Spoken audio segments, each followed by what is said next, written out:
Very good afternoon friends. વાત એક દાંતના પોડકાસ્ટમાં city dental hospital તરફથી હું ડૉક્ટર ધ્રુવા મહેતા તમારા બધાનું હાર્દિક સ્વાગત કરું છું. આશા રાખું છું આપ સૌ મિત્રો મજામાં હશો અને તમારા સ્વાસ્થ્યનું ખૂબ સારી રીતના ધ્યાન રાખી રહ્યા છો. તો મિત્રો, આજે આપણી સાથે પોડકાસ્ટમાં જોડાણા છે ડૉક્ટર વંદના દેત્રોજા મેમ. મેમ, તમારું ખૂબ સ્વાગત છે. ડૉક્ટર વંદના મેમ છે કે જેઓ BDS છે અને તેમને 10+ યરનો બહોળો અનુભવ ધરાવે છે તથા મેડમે government dental colleges, government dental હોસ્પિટલમાં પણ સર્વિસ આપેલી છે. તો મેમ, આપણે આજનો ટોપિક શરૂ કરીએ. તો મેમ, મારો પહેલો ક્વેશ્ચન જ એ છે કે રૂટ કેનાલ એટલે શું? રૂટ કેનાલ મીન્સ એટલે આપણે સિમ્પલ લેંગ્વેજમાં કહીએ તો એક દાંતના મૂળિયાની સારવાર છે. બીકોઝ પહેલાના સમયમાં શું થતું, કંઈ પણ દાંતમાં કંઈ તકલીફ થાય તો એ દાંતને કાઢી જ નાખતા. નાવા ટાઈમ્સ એટલી એડવાન્સ ટેકનોલોજી આવી ગઈ છે કે દાંતને આપણે રિપેર કરીને બચાવી શકીએ છીએ. બરાબર? તો આપણે જોઈએ ને તો માઉથમાં મેજોરિટી કેસીસમાં માઉથમાં આપણે જે ટૂથ દેખાતું હોય છે તો ઉપરનો 1/3 પોર્શન જ વિઝિબલ હોય છે. રાઈટ? આમાં જોઈએ તો આ ઉપરનો પોર્શન જે દેખાય છે એ આ માઉથમાં વિઝિબલ હોય 1/3 પોર્શન. એને શું કહેવાય છે? ક્રાઉન પોર્શન કહેવાય છે.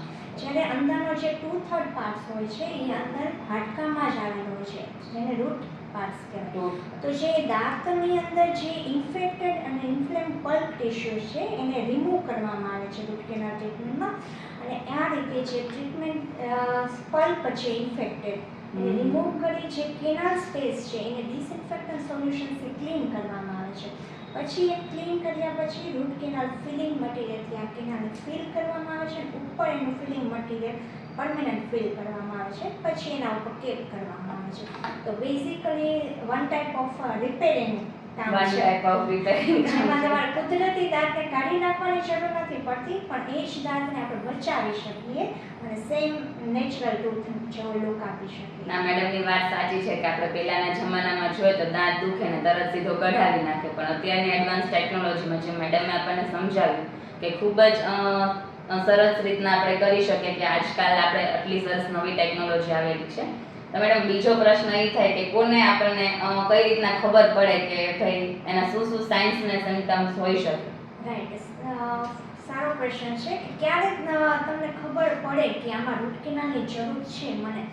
તો first of all first sign એ છે કે જ્યારે તમને જમતી વખતે, ચાવતી વખતે, જ્યારે બાઇટ કરો, ચૂ કરો ત્યારે તમને પેઇન થાય છે. રાઈટ? અધરવાઇઝ તમે ટી યા કોફી યા આઈસ્ક્રીમ લેતી વખતે લોંગ ટર્મ તમને સેન્સિટિવિટી રહે છે તો એક સાઇન છે કે ક્યાંક ને ક્યાંક તમને ટૂથની રિલેટેડ એક ડેન્ટલ ટ્રીટમેન્ટની જરૂર છે. બીજું એક રીઝન છે, જેમ જેમ એજ થાય એમ બધાને દાંતમાં ઘસારો લાગતો હોય છે. ઉપરનું લેયર છે કે દાંતના છે ને આ ઉપરના ક્રાઉન પોર્શનના 3 પાર્ટ્સ હોય. બરાબર? જે ઉપરનું વાઇટર લેયર છે એને ઇનેમલ પાર્ટ કહેવાય. બરાબર? જ્યારે સેકન્ડ લેયર જે છે આ યલો પાર્ટ, યલો જે દેખાય છે એને ડેન્ટિન પાર્ટ કહેવાય. અને જે થર્ડ લેયર છે ધેટ ઇઝ પલ્પ, જે તેમાં દાંતની નર્વ્સ આવેલા હોય છે.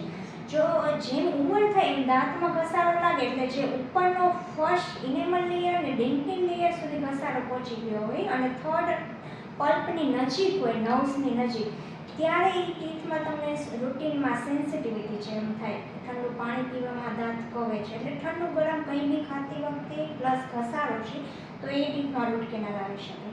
થર્ડ સાઇન એવું છે જ્યારે તમારા પેઢા સોજી ગયા હોય છે, પેઢા ઉપર કંઈક જોઈએ ને પિમ્પલ જેવું થાય જેમાંથી પસ ડિસ્ચાર્જ થતો હોય. રાઈટ? તો બોલ્સ છે એના, તો એવા કેસીસમાં ટૂથની આજુબાજુ સરાઉન્ડિંગ એરિયાસમાં કોઈ ટીથમાં રૂટ કેનાલની જરૂર છે. નેક્સ્ટ આપણે જોઈએ તો ઘણાને એક્સિડેન્ટલ હિસ્ટ્રી હોય, જે ચાઇલ્ડહુડની ફોલ ડાઉન હિસ્ટ્રી હોય, એક્સિડન્ટ હોય તો ફ્રન્ટના ટીથ એમને જો ફ્રેક્ચર થયેલા હોય છે, તૂટી ગયા હોય છે, તો એવા કેસીસમાં બી રૂટ કેનાલ આવી શકે. પ્લસ જોયું હોય તો તમને અમુક કેસીસમાં ટૂથનો શેડ ચેન્જ થઈ ગયો હોય, ટૂથ થોડોક ડાર્કર શેડ થઈ જાય યા પિંકિશ શેડ થઈ જાય, તો એવા કેસીસમાં બી દેટ મીન્સ કે એ ટીથ નોન વાઇટલ થઈ ગયો છે, તો એમાં બી રૂટ કેનાલ આવી શકે. તો આ સમ ઓફ સાઇન એન્ડ સિમ્પટમ્સ છે જેના ઉપરથી બેઝિકલી આપણને ખ્યાલ આવે કે આમાં રૂટ કેનાલની જરૂર છે. બરોબર. મેડમે જે આટલા બધા આપણને કીધા લક્ષણો, તો કદાચ આપણામાંથી ક્યારેક એવું કોઈને ફીલ થતું હોય તો જો મેડમે વાત કરી એમાં આપણે રૂટ કેનાલની ટ્રીટમેન્ટ છે એ કરાવી શકીએ. તો મેડમ ઘણા લોકો મારી જેવા હોય છે ને બહુ વધારે બીક લાગતી હોય હોસ્પિટલ જવામાં અને ખાસ કરીને ડેન્ટિસ્ટ પાસે જવામાં બહુ ડરતા હોય, તો શું રૂટ કેનાલ પેઇનફુલ છે કે? નોટ બહુ સરસ ક્વેશ્ચન મેડમે પૂછ્યો કે root canal is not a painful. It's totally a myth કહી શકાય કે root canal is painful because completely painless process છે રૂટ કેનાલ. બીકોઝ જ્યારે બી આપણે રૂટ કેનાલ કરવામાં આવે છે તો આ બાય ગોડ ગ્રેસ કહી શકાય કે આપણે મેડિકલ લાઇનમાં છે anaesthesia available general anaesthesia, local anaesthesia. તો આપણે કંઈ બી માઇનર સર્જરી કરવી હોય છે, ઓપરેશન્સ કરવા હોય છે, બરાબર, તો એ જે બી પાર્ટમાં આપણે સર્જરી કરવી છે, ધારો કે રૂટ કેનાલ સર્જ કરવી છે તો એ ટૂથને પહેલાં તો નમ્બ કરવામાં આવે છે, જેથી કરીને નમ કરતાં પહેલાં બી જે એરિયામાં ઇન્જેક્શન આપવાની જરૂર હોય છે એ એરિયાને પહેલાં જેલ અને સ્પ્રેથી નમ કરી દેવામાં આવે છે. ઇન્જેક્શન નો દુખે એટલે એ સરફેસ એનેસ્થેશિયા થઈ ગયું છે, બરાબર. એટલે એ સરફેસ એનેસ્થેશિયા થઈ જાય પછી આપણે એ જગ્યાએ ઇન્જેક્શન આપીએ છીએ તો પેશન્ટને પેઇન નથી થતું, પેઇનલેસ ઇન્જેક્શન્સ હોય છે.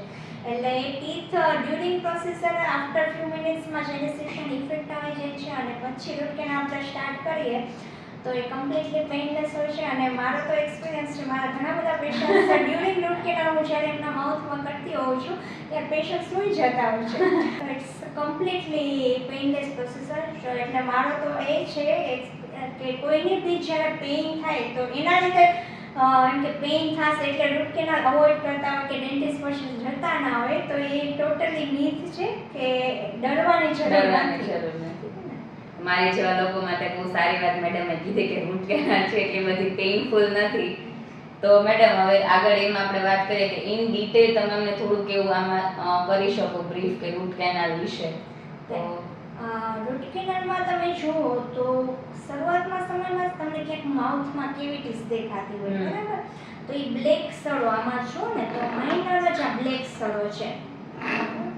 આમાં તમને વધારે કે આ સાઉન્ડ તમારો ટૂથ છે એમાં કશું કેવિટીસ કેવું કંઈ નથી. જ્યારે માઇનર સડો છે ઉપરના ફર્સ્ટ 2 લેયર્સમાં તો એ કેવિટીસ સડો રિમૂવ કરીને આપણે ફિલિંગ કરી શકીએ.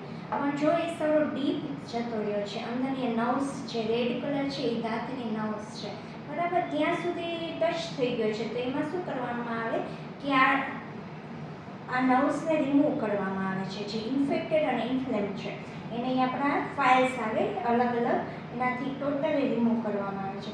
જ્યારે એ લોંગ ટર્મ થોડુંક ઘણાને કેમ ડરપોક હોય, ફિયરફુલ હોય કે જેમને લેટ કરી દીધું છે ડેન્ટિસ્ટ પાસે જવામાં તો એના લીધે લોંગ ટર્મ અહીંયા ઇન્ફેક્શન થઈ જાય દાંતના મૂળિયા પાસે, રસીનો પાર્ટ થઈ જાય. તો એવા કેસીસમાં એ જે આપણે ઇન્ફેક્ટેડ પલ્પ ટિશ્યુ તો રિમૂવ કરી દીધી પછી એમાં મેડિકામેન્ટ પ્લેસ કરવામાં આવે છે સિવિયરિટી ઓફ ઇન્ફેક્શન્સ પ્રમાણે કેટલો ટાઈમ એમાં મેડિસિન્સની જરૂર પડે, આઈડિયલી 1 વીક યા 2 વીક. એ મેડિસિન પ્લેસ કર્યા પછી નેક્સ્ટ વિઝિટમાં એ મેડિકામેન્ટ રિમૂવ કરી ડિસઇન્ફેક્ટન્ટ સોલ્યુશન્સથી ક્લીન કરવામાં આવે છે અને પછી એમાં આર્ટિફિશિયલ આવી રીતે નર્વ્સ બેસાડવામાં આવે છે, એ કૃત્રિમ નર્વ્સ કહી શકાય. અને પછી એના ઉપર આ રીતે પરમેનન્ટ ફિલિંગ કરવામાં આવે છે.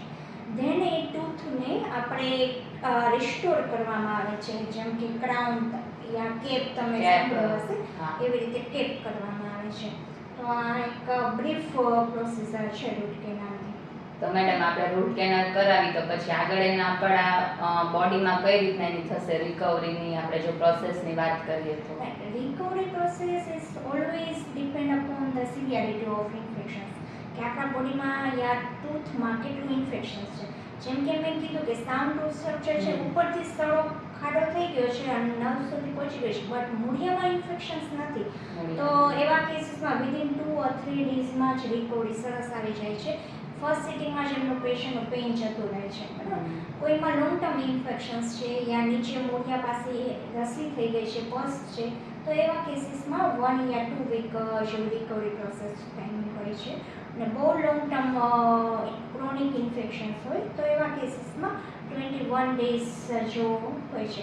બટ ઓન એન એવરેજ આપણે કહીએ તો મેજોરિટી કેસીસમાં less than 1 week recovery process હોય છે.